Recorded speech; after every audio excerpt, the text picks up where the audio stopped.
The ocean does not keep secrets. It simply swallows them. It is a vast and living library where the stories are written in salt and wind, their pages turned by the ceaseless rhythm of the tides. Most of these stories are of endings, of voyages concluded and ports reached. But some are stories without an end, tales that drift on the currents of time, becoming more myth than memory. They are the whispers on the fog, the questions that hang in the salty air long after the ships themselves have vanished. Our story tonight is perhaps the greatest of these, a perfect mystery sealed by the horizon.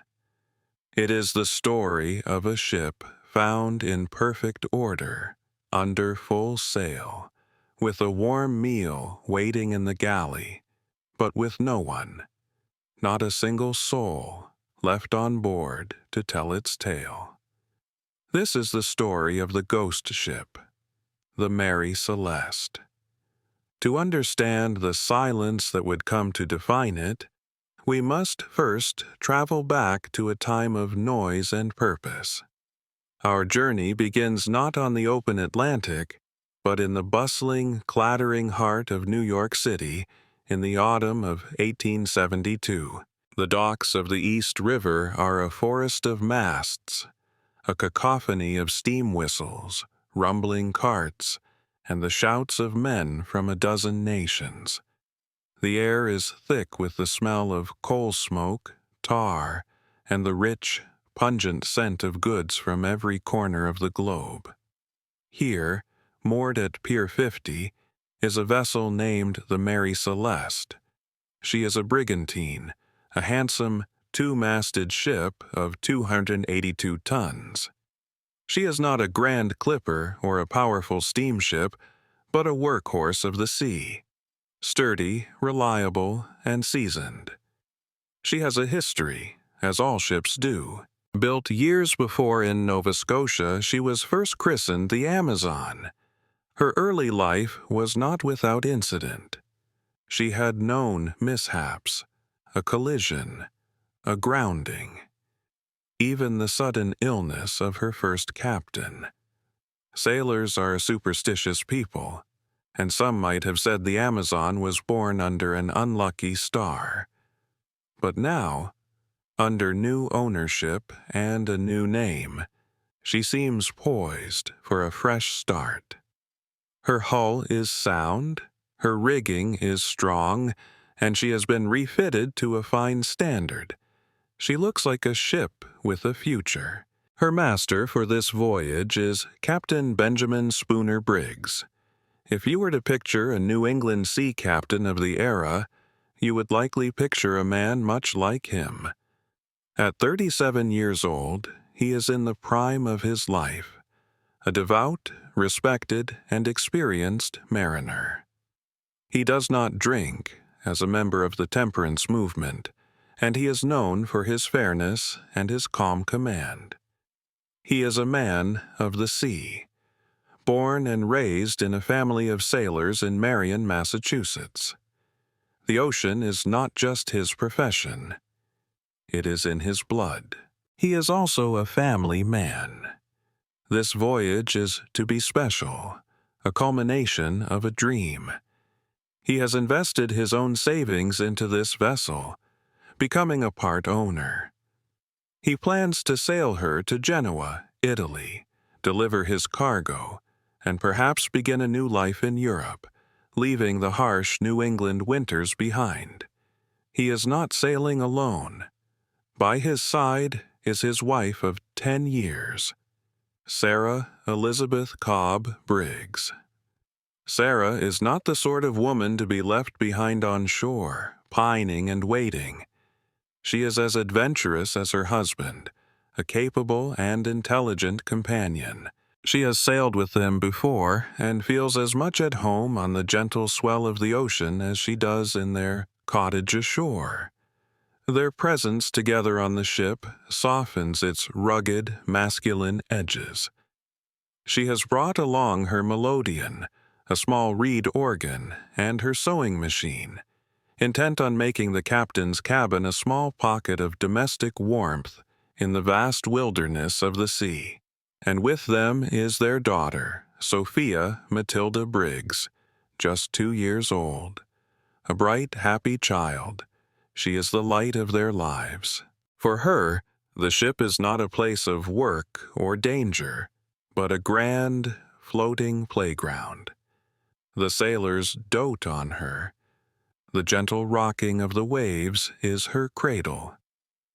The family's presence on board speaks of confidence, of a voyage anticipated not with dread, but with serene, optimistic promise. This is not a desperate gamble. It is a family embarking on a new chapter of their lives together. The crew chosen by Captain Briggs is a good one. His first mate is Albert Richardson, another American and a close friend of Briggs. He, too, had considered bringing his wife, but she remained ashore. He is a man Briggs trusts implicitly. The second mate is Andrew Gilling, a young Dane in his mid-20s. The cook and steward is Edward Head, an American. The rest of the crew consists of 4 German sailors, Volkert and Boz Lorenzen, 2 brothers, and Arjen Martens and Gottlieb Goodschad. They are all described as peaceable, experienced seamen. There is no hint of discord, no seed of mutiny among this small professional company. They are 10 souls in total, the captain, his family of 3, and a crew of 7. The cargo they are to transport is the reason for the voyage. Deep in the hold of the Mary Celeste, workers carefully load 1,701 barrels of a substance that will become central to our mystery. It is denatured alcohol, a raw, potent spirit intended for fortifying Italian wines. It is a valuable but volatile cargo. Once the last barrel is stowed and the hatches are battened down, the ship is ready. On the morning of November 7, 1872, the Mary Celeste casts off her lines. The tugboat DeVoe pulls her away from the crowded pier and out into the river. As the brick and stone of New York City recedes, Captain Briggs would have taken his place on the quarterdeck, feeling the familiar motion of the ship beneath his feet. He sets his course for the Azores, the first leg of a long journey across the Atlantic to the Strait of Gibraltar and on to Genoa. The weather is fair for the season, a brisk autumn wind filling the sails. For a week, all is well. The ship's log, kept diligently by Captain Briggs and his mates, records routine progress. They note the weather, the ship's position, the trimming of sails. The entries are mundane, professional, and calm. There is no hint of trouble. On November 24th, the log notes that they have reached the Azores, citing the island of Santa Maria. The last entry in the ship's log is for the following morning, November 25th, at 5 a.m. It records the ship's position as 100 miles west of the Azores. After that, the official record of the Mary Celeste falls silent. The pen is lifted from the page, and the ship, with its 10 souls, sails on into a profound and eternal quiet. Now, let us shift our gaze across the water to another ship on another course. She is the Dei Gratia, a British brigantine sailing from New York, just as the Mary Celeste had, but having departed 8 days later. She, too, is bound for the Mediterranean. Her captain is David Reed Morehouse, an experienced Nova Scotian sailor. By a coincidence that history would forever record, Captain Morehouse knew Captain Briggs. They were friends, and had even had dinner together in New York before their respective departures. For weeks, the Dei Gratia has battled heavy weather. The Atlantic in late autumn is a fickle beast. But on the afternoon of December 4th, 1872, some sources say the 5th, for time at sea can be a fluid thing, the ocean is calm, the sky clear. They are approximately 400 miles east of the Azores, midway between the islands and the coast of Portugal. The lookout cries out, "Ship ahoy!" Through his spyglass, Captain Morehouse sees another brigantine a few miles distant.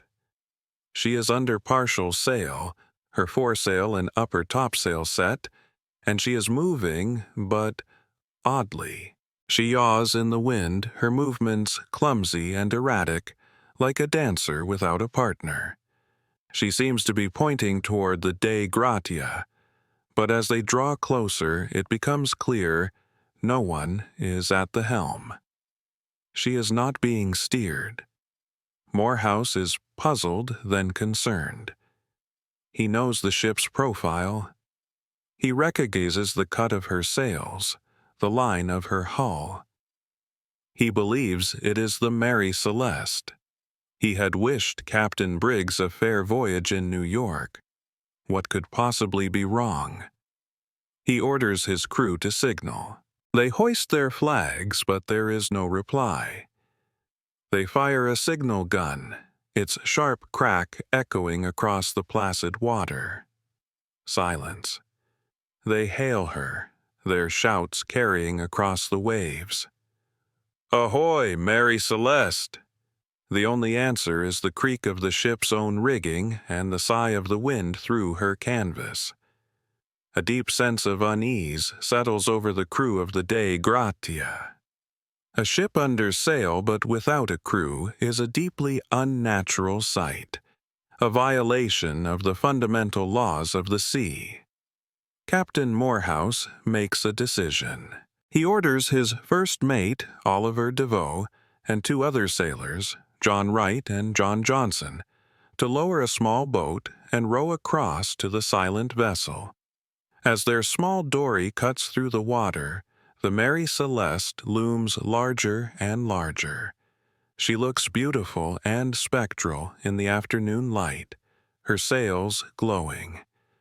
But the closer they get, the more the feeling of wrongness intensifies. The canvas of her jib and foretopmast staysail are gone, likely blown out by the recent gales. Another sail is furled sloppily, and yet another lies on the deck. Ropes hang loose, swinging in the breeze, but the ship herself looks solid, intact. There are no holes in her hull, no sign of a fire or catastrophic collision. Oliver Deveau is the first to climb aboard. He swings his leg over the rail and plants his boots on the deck. He stands for a moment, listening. There is no sound of human life. No footsteps, no voices, no cough, no laughter. Only the groan of timber, the whisper of wind, the slap of water against the hull. The ship is utterly, completely empty. He calls out. His voice sounds small and thin in the vast emptiness. "Hello? Anyone aboard?" Silence. The boarding party begins a slow, cautious search. The deck is wet, but not alarmingly so. The wheel is not lashed, spinning freely. They check the ship's pumps. One is disassembled, but this might suggest routine maintenance. The other two are in working order. They look over the side. The ship's single lifeboat, a small yawl that would have been stowed on top of the main hatch, is gone. This is the first significant concrete clue. A crew does not launch a lifeboat without a very good reason. They descend below decks, their footsteps echoing in the strange quiet. They enter the galley. Here, the mystery deepens. There are provisions laid out, ample food and fresh water for a voyage of many months. On the stove, a pot sits cold. It seems a meal was being prepared or had recently been finished. The scene is one of domestic routine, abruptly interrupted. They move to the crew's quarters in the forecastle. The sailors' sea chests are there, their oilskin coats and boots still stowed. Money, tobacco pipes, and personal trinkets lie undisturbed. This immediately casts doubt on the idea of piracy. No pirate would plunder a ship and leave behind the crew's cash and valuables. The scene is neat, orderly. It is as if the men simply stood up from what they were doing and walked away. The most poignant discoveries await them in the aft cabins. They enter the first mate's room. His logbook is open on his desk. On a slate, a calculation has been started but not finished, the chalk sitting beside it. It is another frozen moment, a thought left hanging in the air. Finally, they enter the captain's stateroom. This is the heart of the ship, the small home of the Briggs family, and it is here that the human tragedy feels most acute. The cabin is in perfect order. Captain Briggs's navigation tools are laid out, but his chronometer, his sextant, and the ship's registration papers are missing. These are the essential tools a captain would need to navigate if he were to take to a lifeboat. This is another crucial clue. Whoever left the ship intended to travel a great distance and find their way. On the table, the ship's logbook lies open. The final entry, as we know, was for the morning of November 25th, 10 days earlier. There is no mention of any trouble, no storm, no distress, just a routine position report. The presence of Sarah and Sophia Briggs haunts the cabin. Sarah's sewing machine is on a table, a piece of children's clothing still under the needle, awaiting a final stitch. On her bed, some of Sophia's toys are scattered. One can almost picture the child playing there, her mother sewing nearby. The gentle rocking of the ship a familiar comfort.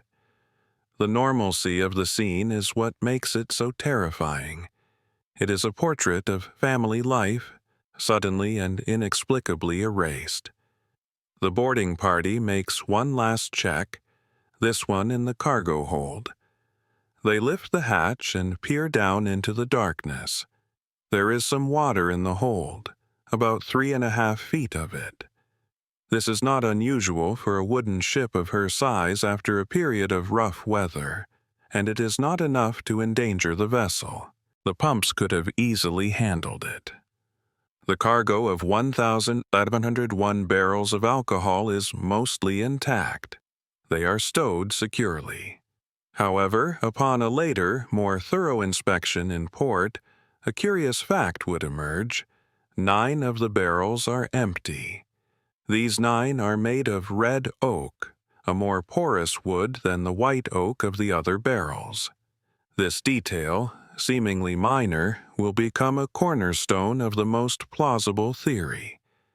DeVoe and his men return to the deck of the Mary Celeste bewildered. They have pieced together a chilling portrait. A sound. Seaworthy ship. A full stock of provisions. An orderly crew and captain's quarters.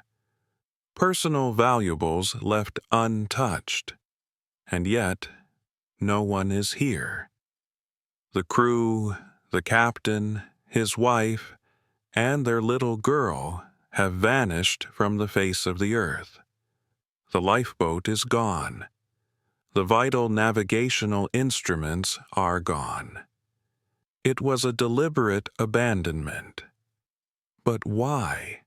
Why would an experienced captain like Benjamin Briggs order his crew and his own family out of a perfectly safe, sturdy ship and into a tiny, fragile lifeboat in the middle of the vast, unforgiving Atlantic? The question hangs in the air, as heavy and silent as the ship itself. Oliver Deveau rows back to the Dei Gratia and reports his findings to a stunned Captain Morehouse. The decision is made to salvage the ghost ship. It is a monumental task. Morehouse can only spare Deveau and 2 other men.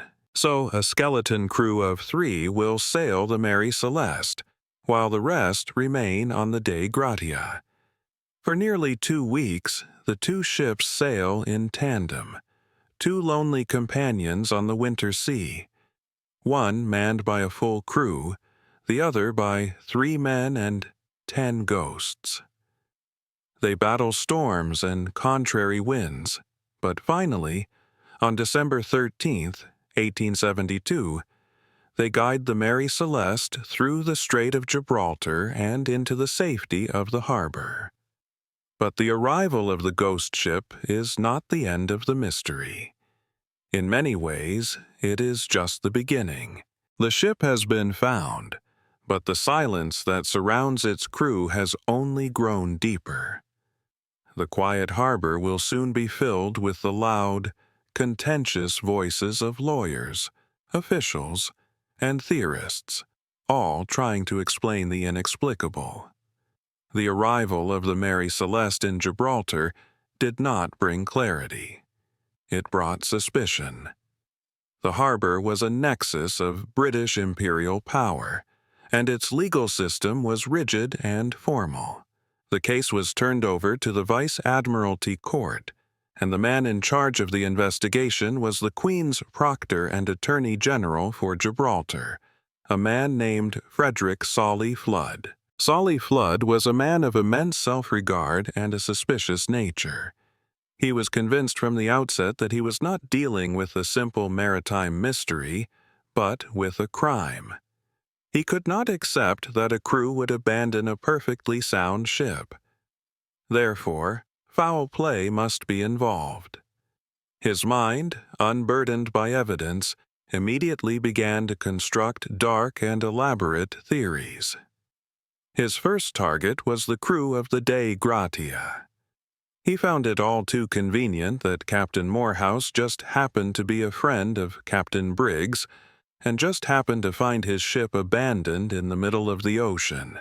He put forth the theory that Morehouse and his men had colluded with the crew of the Mary Celeste, or, more sinisterly, that they had murdered everyone on board, dumped their bodies in the sea, and brought the ship to Gibraltar to claim the lucrative salvage reward. To support his theory, Flood ordered a meticulous and some would say obsessive examination of the Mary Celeste. He was looking for signs of violence, for the telltale evidence of a bloody struggle. His men scraped the decks and analyzed stains, hoping to find blood. They found none. He pointed to a cut on the ship's rail made by a sharp object like an axe as proof of a fight. The experienced sailors who examined it concluded it was simply incidental damage common on any working vessel. He found a sword in Captain Briggs's cabin, a decorative, ornamental piece, and declared it to be a murder weapon. He claimed to see blood stains on its blade. A later, more objective analysis revealed the blood to be nothing more than rust. Solly Flood's imagination was relentless. When the murder by the Dei Gratia crew theory failed to gain traction for lack of any evidence, he pivoted. His new theory was that the crew of the Mary Celeste had broken into the cargo. He imagined the German sailors, overcome by a desire for drink, tapping into the barrels of alcohol. In a drunken frenzy, they had murdered the sober Captain Briggs, his wife, and his mate, Albert Richardson. Then, in a fit of panicked remorse, or perhaps still drunk and incompetent, they had fled in the lifeboat and perished at sea. This theory, too, crumbled under scrutiny. The 9 empty barrels were examined. There was no evidence they had been forced open or tapped. Furthermore, the cargo was not pleasant drinking alcohol. It was raw, undrinkable denatured spirits, poisonous to consume in any quantity. And again, there was the pristine condition of the ship. A drunken, murderous rampage would have left signs: overturned furniture, broken items, a general state of chaos. The Mary Celeste was the opposite of chaotic. It was a ship of order. The character of Captain Briggs and his chosen crew also argued against it. He was known to be fair, and they were known to be professionals. Mutiny was simply not in their nature. The court proceedings dragged on for 3 months. Captain Morehouse and his men, who should have been hailed as heroes for salvaging the ship, were treated like criminals. They were held in Gibraltar, their own voyage delayed, their reputations under a cloud of suspicion. Oliver Deveau, who had bravely sailed the ghost ship to port with only 2 other hands, was subjected to intense, accusatory questioning. They remained steadfast in their account. They had found the ship empty, and that was all they knew. In the end, Frederick Solly Flood could not prove any of his dark theories. There was simply no evidence of foul play. The court was forced to concede that it was a case of abandonment, but the reason remained a mystery. It reluctantly awarded the salvagers their payment, but the amount was a fraction of what it should have been. The typical reward for such a salvage would be a significant portion of the value of the ship and cargo. The court awarded only $1,700, a paltry sum. This low amount was a final, parting shot from the court, a signal that while they could not prove any wrongdoing, they remained deeply suspicious. Captain Morehouse and his crew left Gibraltar with their money, but with a permanent stain on their honor. With the official inquiry concluded, the Mary Celeste was returned to her owners, and the world was left to speculate. The story, picked up by newspapers, captured the public imagination. It was the perfect Victorian mystery, a chilling tale of the sea that invited all manner of explanation, from the plausible to the fantastical. And in the vacuum of a definitive answer, 1,000 theories bloomed. One of the most enduring was piracy. The image of swashbuckling buccaneers storming the decks was a romantic and thrilling one. But, as the court had discovered, it made no sense. The golden age of piracy in the Atlantic was long over by 1872. More importantly, the pirates' motive is profit. They would have taken the valuable cargo, the money in the sea chests, the captain's navigational tools, and perhaps even the ship itself. On the Mary Celeste, all the valuables, save for the chronometer and sextant, had been left behind. What about a natural disaster? A rogue wave, one of those monstrous near-vertical walls of water that were then the stuff of legend, but are now known to be a real, if rare, phenomenon. Could such a wave have swept the decks, washing everyone overboard in an instant? It's possible, but unlikely. A wave of that magnitude would have caused immense structural damage. It would have smashed the deck houses, snapped the masts, and washed away everything not bolted down. Yet the cabins were neat, the sewing machine and toys undisturbed, and the ship itself was sound. Perhaps a waterspout, a tornado at sea? Again, this would have been a violent, chaotic event, leaving a trail of destruction that simply wasn't found. An undersea earthquake, known as a seaquake, could have caused a violent shudder, frightening the crew into abandoning ship. This is a more plausible contender, as it could have been sudden and terrifying without causing visible damage. However, it doesn't fully explain the orderly nature of the departure, nor the taking of the navigational instruments. The theories then began to drift into the realm of the truly strange. Could the crew have been driven mad by something they ate? The theory of ergot poisoning gained some traction. Ergot is a fungus that can grow on rye bread, and it contains a chemical from which LSD is derived. If their bread supply was contaminated, the crew could have suffered from terrifying hallucinations, causing them to leap into the sea in a shared delusion. This is a fascinating idea, but it has a major flaw. Why would everyone, including the captain and his wife, eat the contaminated bread at the exact same time and react in the same way? And why would they have the presence of mind amidst their madness to calmly lower the lifeboat and take the ship's chronometer? And of course, where there is a great mystery, there are always those who look beyond the veil of the known world. The Mary Celeste became a flagship for tales of the supernatural.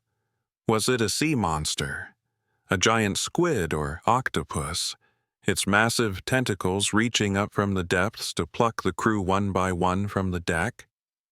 The idea is thrilling, the stuff of Jules Verne novels, but it leaves no evidence, and it fails to explain the missing lifeboat. Or perhaps the answer lay not in the sea, but in the sky. In the 20th century, a new theory emerged: alien abduction. The crew of the Mary Celeste became, for some, the first documented case of an extraterrestrial kidnapping. The silent, empty ship was seen as the perfect evidence of a clean, surgical removal of its occupants by a technologically superior force. These theories, from mutiny to monsters to aliens from outer space, are compelling because they are dramatic. They offer grand explanations for a grand mystery, but the truth, as is so often the case, is likely to be something far more mundane, more technical, and in its own way, more terrifying. The most plausible answer to the riddle of the Mary Celeste does not lie in a grand conspiracy or a supernatural event, but in the dark, unventilated hold of the ship itself and the 9 empty barrels of red oak. Let us now return to the ship, not as a stage for fantasy, but as a collection of clues. To solve a mystery, one must often ignore the noise and focus on the quiet facts. The most important facts of the Mary Celeste are these: a seaworthy ship, an orderly but swift abandonment, a missing lifeboat, missing navigational tools, and a cargo of 1,701 barrels of industrial alcohol, 9 of which were found empty. The key to the puzzle lies in that cargo. Denatured alcohol is not simply alcohol. It is highly volatile.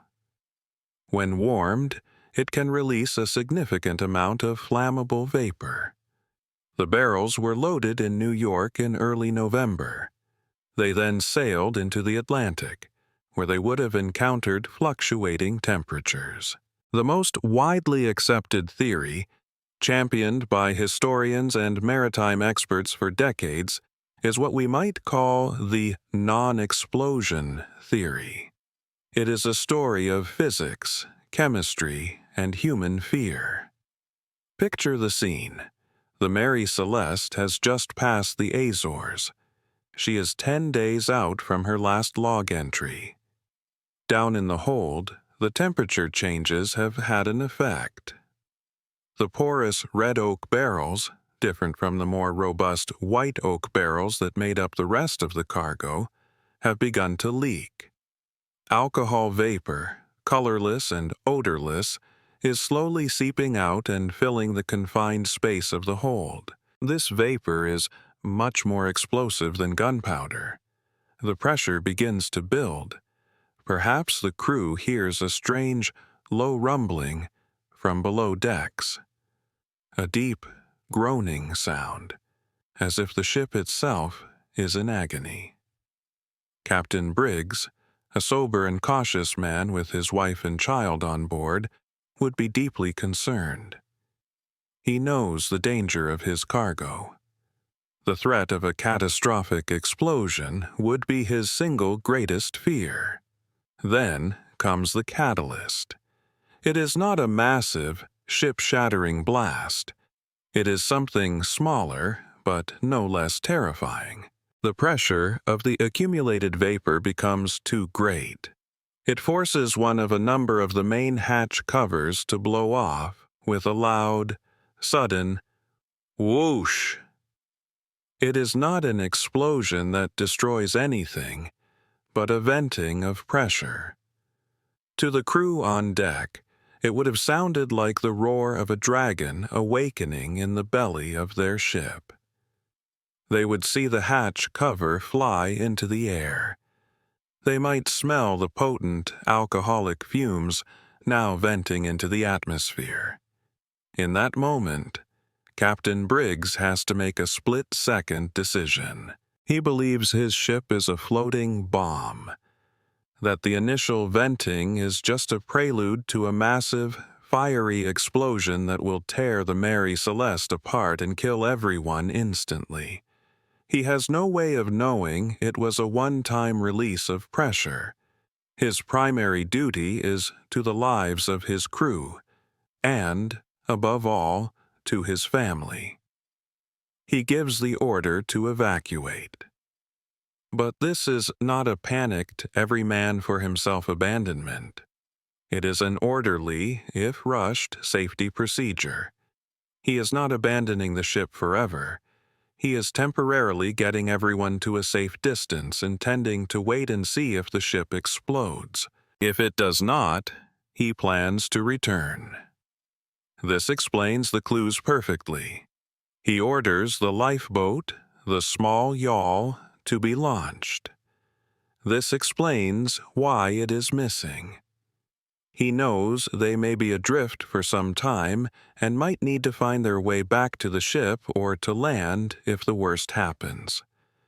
So he gathers the most essential items for navigation: the chronometer for telling time accurately, and thus calculating longitude, the sextant for measuring the angle of the sun and stars, and the ship's papers. This explains why precisely these items, and only these items of value, were taken. The crew works quickly. They lower the little boat into the water. The 10 of them, Captain Briggs, Sarah holding little Sophia, and the 7 crewmen, climb down into the fragile craft. It would be crowded, a tiny vessel for so many people on the open ocean. Now comes the final, crucial, and most tragic part of the theory. They would not have simply cast off and rowed away. The Mary Celeste was their home, their livelihood, their only real hope of survival. The logical thing to do would be to trail the ship from a safe distance. They would have attached a long tow line, perhaps the main peak halyard, a long and strong rope that was later found to be missing from the ship, from their lifeboat to the stern of the Mary Celeste. This would allow them to follow the ship, to keep it in sight, while staying clear of the perceived danger zone.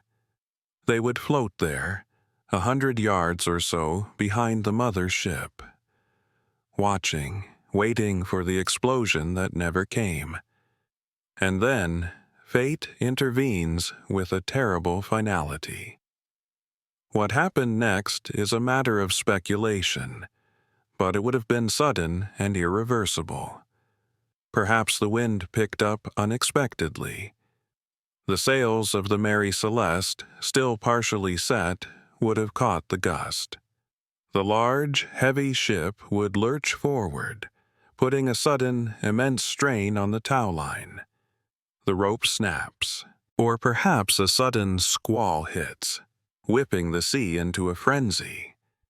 The towline, chafing against the stern of the ship, simply parts under the strain. In that one fatal moment, their connection is severed. The Mary Celeste, a sturdy and excellent sailor, catches the wind and begins to move away. It sails on, guided by the breeze, an empty stage moving across the water. The 10 people in the lifeboat watch in horror as their ship, their sanctuary, pulls away from them. They would have shouted, screamed, but their voices would be lost in the wind. They would have rowed with all their might, but a small, heavy-laden lifeboat is no match for a 2-masted brigantine under sail. The gap widens. The proud profile of the Mary Celeste becomes smaller and smaller until it is just a speck on the horizon, and then it is gone. The 10 souls are now alone. They are in a tiny, open boat in the middle of the world's second-largest ocean. They have a sextant and a chronometer, but they are surrounded by thousands of square miles of empty water. Their food and water supplies would be minimal. They are at the mercy of the weather. A single storm, a single large wave would be enough to swamp their small craft and send them all to a cold, watery grave. Their fate was sealed the moment the towline broke. They would have survived for hours, perhaps days, but their ultimate end was inevitable. They vanished without a trace, their final moments known only to the wind and the waves. This theory is so compelling because it requires no villains, no monsters, no supernatural forces. It requires only a leaking barrel, a scientific principle, and a captain's reasonable, prudent fear. The tragedy of the Mary Celeste is not one of malice but of misfortune. It is a story of a calculated risk gone horribly wrong, a chain of logical decisions leading to an unthinkable end. The very calmness and order found on the ship is the eeriest clue of all, for it speaks of an intention to return that was cruelly and permanently denied. The story of the Mary Celeste did not end with the salvage hearing in Gibraltar. The ship herself, now infamous, seemed to carry the shadow of her mystery with her. She was sold and resold, passing through 17 different owners over the next decade. No one seemed to want to keep her for long. Her name was a curse, a whisper of bad luck in every port she visited. Captains complained she was an unlucky ship, that she handled poorly, that she seemed to invite trouble. She was a vessel stained by tragedy, a floating reminder of 10 lost souls. Her final voyage was a sordid affair. In 1884, she was bought by a group of Boston businessmen led by a man named G.C. Parker. His intention was not to use her for honest trade, but for one last, desperate crime. He loaded her with a worthless cargo of cheap rubber boots and cat food, but insured it for a princely sum. He then hired a captain to deliberately wreck her. In January of 1885, the captain sailed her to the coast of Haiti and ran her aground on the Rochelaise Reef.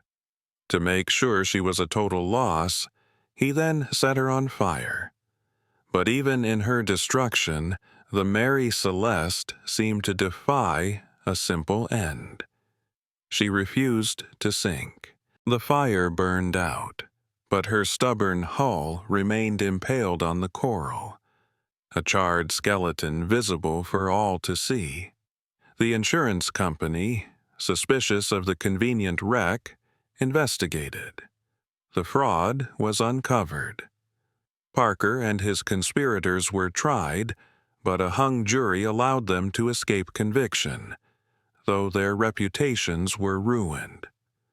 The ship that had begun her life as the Amazon and become a global legend as the Mary Celeste ended her days as a tool in a petty insurance scam, left to be broken apart by the patient, relentless waves on a Caribbean reef. For over a century, her exact resting place was lost, until in 2001 an expedition led by the author Clive Cussler claimed to have found her remains, the last physical traces of the ghost ship. And what of the people? Captain David Morehouse of the Dei Gratia, the man who found the ghost ship, never fully escaped the cloud of suspicion that Frederick Solly Flood had cast upon him. He continued his career at sea, but the Gibraltar inquiry had taken its toll. He retired to his home in Nova Scotia and lived a quiet life, forever known as the man connected to the world's greatest maritime mystery. Frederick Solly Flood, the zealous attorney, would later boast that he had solved the case, continuing to insist on his theory of drunken mutiny, a theory for which he never found a shred of proof. And the families of the lost were left with nothing but a gaping void. In Marion, Massachusetts, the Briggs family waited for news that would never come. Arthur Briggs, Benjamin's brother, held out hope for years, posting rewards and following up on every rumor, every false sighting of his brother or the crew in some distant port. Sarah's mother, left to care for the Briggs' other child, their son Arthur, who had been left at home, lived with the unending pain of not knowing. For them, the Mary Celeste was not a thrilling story. It was a source of lifelong grief, a wound that could never heal because there was no finality, no grave to visit, no body to mourn. There was only the silence. And so the story of the Mary Celeste sails on even now in the calm of this room. It has become a part of our collective folklore, a benchmark for any unexplained disappearance. It endures because it is a perfect mystery, a locked room puzzle set on the vast, open stage of the ocean. There are just enough clues to fuel endless speculation, but not enough for a definitive, ironclad solution. It touches upon our deepest fears, the fear of the unknown, the fear of being lost, the fear of the immense, impersonal power of nature. The ship represents order, technology, human ingenuity, a self-contained world designed to conquer the elements. The empty deck represents the sudden, chilling failure of that world.